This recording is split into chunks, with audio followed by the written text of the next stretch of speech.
Dunia tengah berubah. Berbagai tren neokolonialisasi bergerak dan berkembang secara masif dengan berbagai pola gerakannya. Virus ideologi radikal, intoleransi, ekstremisme dan terorisme telah berkembang menjadi senjata efektif untuk menghancurkan kedaulatan sebuah negara. Kalau di dunia Islam dimulai dari Arab Spring, Ar-Rabi' al-Arabi, dimulai dari Tunis, kemudian Mesir, Libya, sekarang masih Suriah, dan seterusnya. Insya Allah kalau kita, selama kita masih memperkuat ukhuwah di antara kita, insya Allah Arab Spring gak akan berpengaruh untuk kita semuanya. Kalau toh ada pengaruhnya sedikit. Dengan cara membelokkan narasi sejarah dan kebudayaan, serta melakukan berbagai adu domba, kelompok intoleran dan radikal terorisme terus berusaha merebut masa depan suatu bangsa. Dengan menggunakan diksi-diksi agama yang terdistorsi dan dipolitisasi, serta dengan mengorbankan sentimen atas nama agama. Ideologi radikal, intoleransi, ekstremisme dan terorisme bergerak merekrut dan menghegemoni para pengikutnya baik secara terbuka maupun secara tertutup. Sejak dulu ada, zaman Nabi pun ada, maka turunlah Al-Quran, ayat Al-Quran, wal murjifuna fil madinati la lughriyannaka bihim thumma la yujawirunaka fiha illa qalila. Muhammad, wal murjifuna fil madinah, orang-orang atau kelompok yang bikin gaduh di Madinah, usir Muhammad. Jangan berkesempatan hidup bersamamu di Madinah. Sekarang kita sedang menyaksikan radikal yang berada terjadi di Bangladesh. Sampai jelas di mata dunia, di depan mata dunia, konflik antara Islam dan Hindu di sana. Presidennya Nyai Hasinah lari terbirit-birit ke India. Sudah terlalu lama juga sih jadi presiden, bosan sudah. Juga kekerasan di Inggris yang selama ini harmonis, beberapa umat Islam menduduki jabatan penting. Pernah menjadi wali kota di London. Pernah ada dubes Inggris di Indonesia Muslim.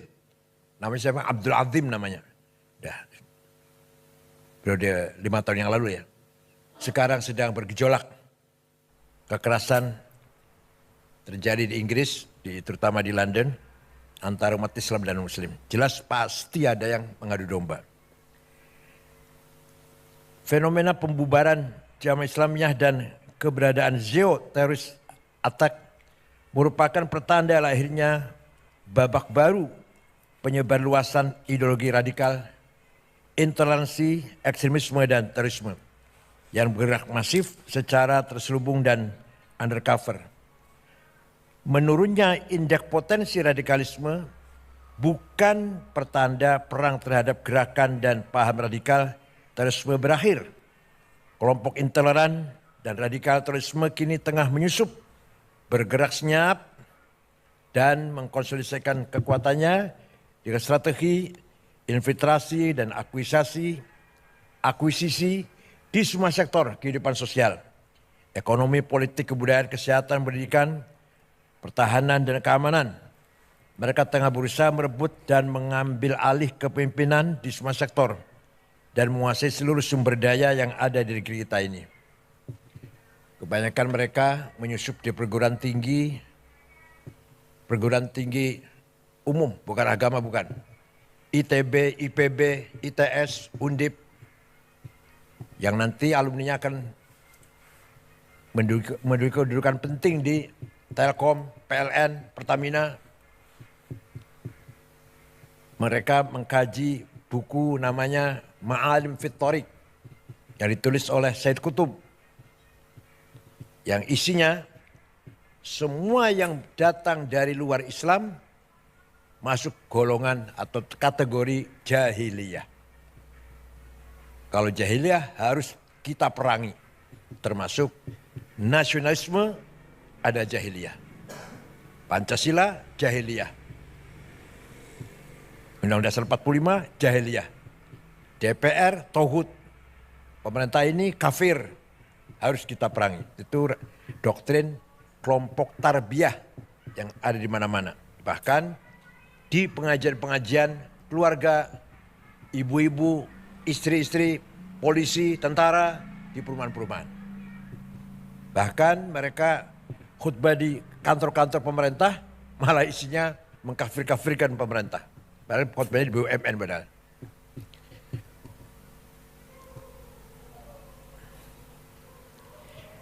Para penyelenggara negara, aparat penegak hukum dan khususnya BNPT harus lebih waspada dan melakukan screening secara lebih detail terhadap sel-sel intoleransi dan sel-sel radikal terorisme yang lebih luas di ruang publik. Karena sel-sel tersebut tidak lagi menunjukkan tampang garang dan bergerak secara sembunyi-sembunyi, tetapi dengan terang benderang mereka bergerak menggunakan berbagai identitas dan cover, baik sebagai politisi, polisi, tentara, pebisnis, pendidik, agamawan, atau profesi lainnya. Di kelompok polisi ada namanya polisi as-sunnah. Harus kita awasi lah kita. Alhamdulillah hadir tengah-tengah kita Bapak Dr. Sony Haribowo ya Pak ya. Ini ahli cyber security, terutama di bidang jasa keuangan, perbankan, domisili di New York, kebetulan lagi pulang Indonesia. Dan aktif di SAS Center, beliau sebagai Dewan Pakar. Terima kasih atas kedatangannya. Ada Pak, dari SAS Center ada Pak Singgih, ada Pak Gus Gofur, Mas Pungki, satu lagi apa Mas Pungki? Pak Dwi. Mas Pungki ini dulu wartawan. Apa sekarang masih wartawan juga?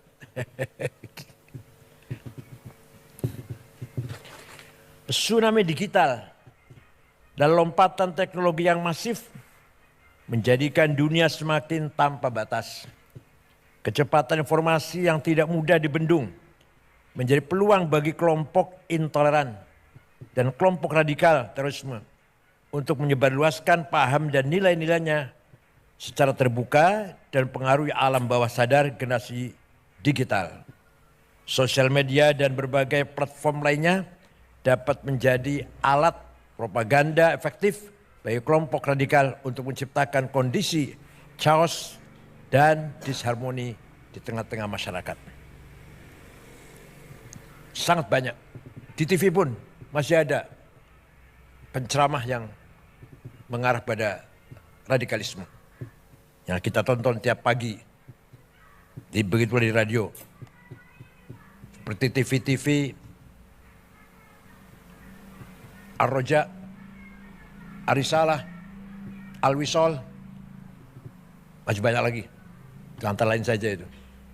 Pesantren, Az-Zaitun, As-Sunnah, Eskariman, Bukhari Muslim, Yayasan Ali bin Abi Thalib, dan lain-lain. Ulil Albab di Lampung. Maraknya siber attack, serangan siber, dan digital terorisme yang dibarengi dengan pressure terhadap imunitas ideologi warga bangsa Indonesia di tengah serbuan ideologi transnasional, bila dibiarkan dan tidak diantisipasi, berpotensi mampu meretakkan kedaulatan nasional bangsa Indonesia dan mengacaukan kesatuan dan persatuan Indonesia. Kedaulatan digital harus diprioritaskan selain keberadaan kedaulatan teritorial yang juga harus dijaga.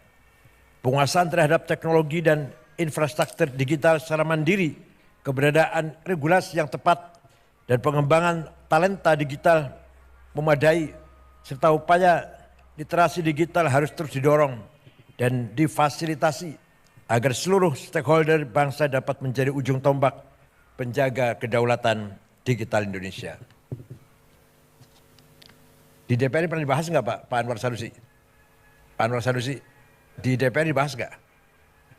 Nggak, pengamanan digital, keamanan cyber. Dibahas nggak di DPR? Komisi berapa itu? Komisi berapa? 3. Dampak krisis global dan residu politik Pilpres 2024 harus segera dimitigasi dan disolusikan bersama. Sehingga persatuan kesatuan nasional dan masa depan bangsa tidak terkoyak. Benang kusut perbedaan pandangan dan pilihan politik harus diakhiri dan rasa persaudaraan sebagai sama warga bangsa harus segera dipulihkan kembali. Memang terus terang kita malu dengan pemimpin yang non-muslim kalau kita bicara agama ya. Kita dapati pemimpin muslim yang amburadul, yang kacau balau, semrawut. Betapa kita bangga atau kita acungi jempol, kita hormati pemimpin yang non-muslim. Seorang Perdana Menteri Belanda, siapa namanya itu? Lupa namanya. 14 tahun jadi Perdana Menteri. Setelah serah terima jabatan, pulang pakai sepeda pancal. Gak ada pengawal, gak ada yang nganter, pakai sepeda pancal. Mantan Perdana Menteri Belanda. Baru saja serah terima jabatan dari kantor, pulang naik sepeda pancal. Beberapa pejabat yang saya tahu di Australia tanpa pengawal. Gubernur tanpa dikawal, saya pernah jumpa. Di kita yang beragama Islam, yang kaya dengan dalil ayat Quran dan hadis. 330 triliun entah kemana itu. Itu saya jumpa dengan seorang jaksa, gak usah sebut namanya. Kalau dibuka sebenarnya 1000 triliun, bukan 330. Sebenarnya 1000 triliun kerugian negara di tambang timah itu. Padahal beragama Islam padahal. Arsenal jamaah lagi. Momentum 17 Agustus di depan mata. Maknai kemerdekaan Indonesia harus lebih bisa dimaknai sebagai momentum untuk melakukan refleksi, evaluasi dan menyusun rencana aksi guna mewujudkan cita-cita kemerdekaan Indonesia. Kalau dalam bahasa Arab, muhasabah, introspeksi. Kemudian kalau kita menjumpai kegagalan, mu'atabah, blaming self. Jangan nyalakan orang lain. Kemudian ke depan, muraqabah. Tetap kita membangun optimis. 17 Agustus adalah momentum mensyukuri nikmat kemerdekaan. Dengan mengisinya, meningkatkan pelayanan dan pemihakan terhadap nasib dan masa depan rakyat Indonesia. Bukan sekedar perayaan pesta pora yang menghabiskan 87 miliar.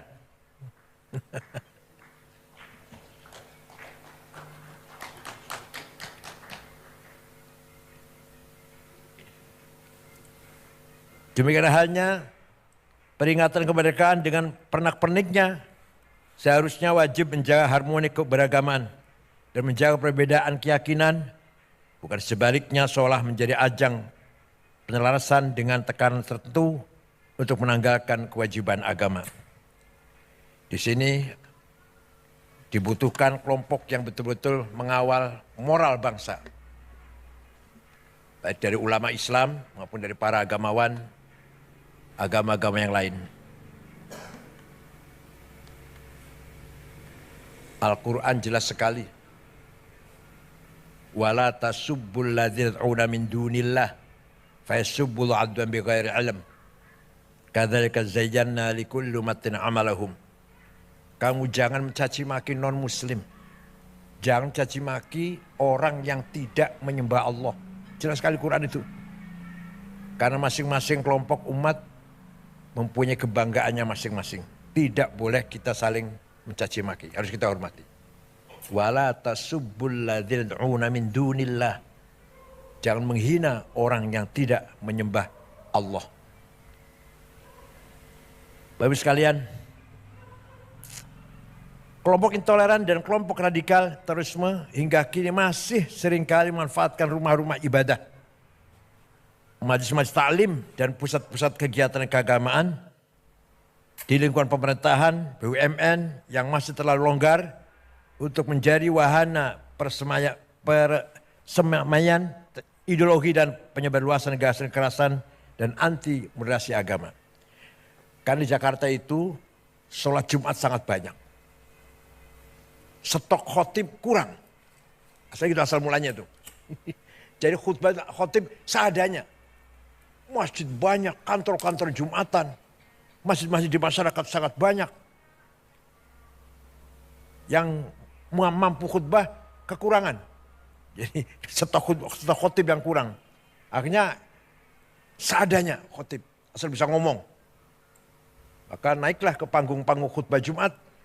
Orang-orang yang tidak layak, tidak pantas menyampaikan dakwah Islam dengan sebenarnya.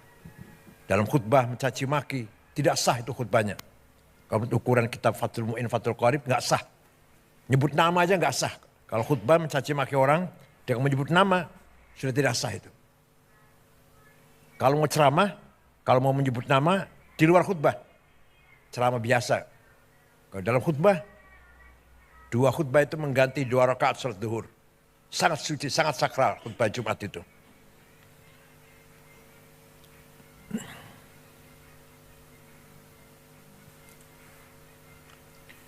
Rumah-rumah ibadah, majelis taklim dan pusat kegiatan keagamaan yang telah berhasil dikuasai oleh kelompok intoleran seringkali berubah fungsi dari yang seharusnya menjadi pusat ketaatan dan pusat peradaban yang menyebarluaskan kasih sayang, kemanusiaan dan menggerakkan kemajuan, berubah menjadi pusat penyebarluasan kebencian, kekerasan, konflik dan perpecahan. Kalau di Indonesia memang yang banyak berbuat begini yang orang Islam. Kalau di negara yang mayoritasnya Katolik, orang Katolik. Kalau di Indonesia kalau mayoritas orang Islam, copetnya orang Islam, yang korupsi orang Islam. Kalau di Filipina ya orang Katolik. Kalau di India ya orang Hindu. Kalau di Cina misalkan, ya Buddha. Kalau di Banyuwangi copetnya orang mana? Ada di Bali copetnya orang mana? Orang Banyuwangi sih, Islam juga. Kalau di Amerika Protestan Pak ya? Copetnya Protestan. Kalau di Indonesia mayoritas Islam, maka bajingannya juga orang Islam. Rasulullah SAW juga jauh-jauh hari telah mengingatkan kita semuanya agar jangan sampai rumah-rumah ibadah beralih fungsi menjadi fungsi yang sia-sia atau bahkan berfungsi destruktif bagi masyarakat, bangsa dan negara. Ya'ti 'alan nas zamanun yahlifuna fi masajidihim wa laysa humumuhum illa dunya. Nanti dia akan datang, akan kita lihat ada sekelompok umat Islam rajin ke masjid, tapi sebenarnya tujuan mereka bukan agama. Urusan dunia, politik, harta atau lain-lain. Bukan untuk ibadah. Sudah ada hadisnya itu. Fala tujalisum. Jangan kamu pergauli mereka itu. Rawahu Al-Hakim. Jadi 15 abad yang lalu Nabi sudah memprediksi akan terjadi sekelompok orang rajin di masjid, tapi tujuannya bukan untuk ibadah. Virus ideologi radikal intoleransi yang bergerak masif secara terselubung dan undercover harus diberantas tuntas. Imunitas ideologi harus diperkuat, konsensus nasional, spirit kebinekaan, dan spirit cinta tanah air harus terus dijaga dan dikonsolidasikan. Di Mesir, Ikhwan Muslimun radikal mencoba kudeta terhadap Presiden Jamal Nasir tahun 65.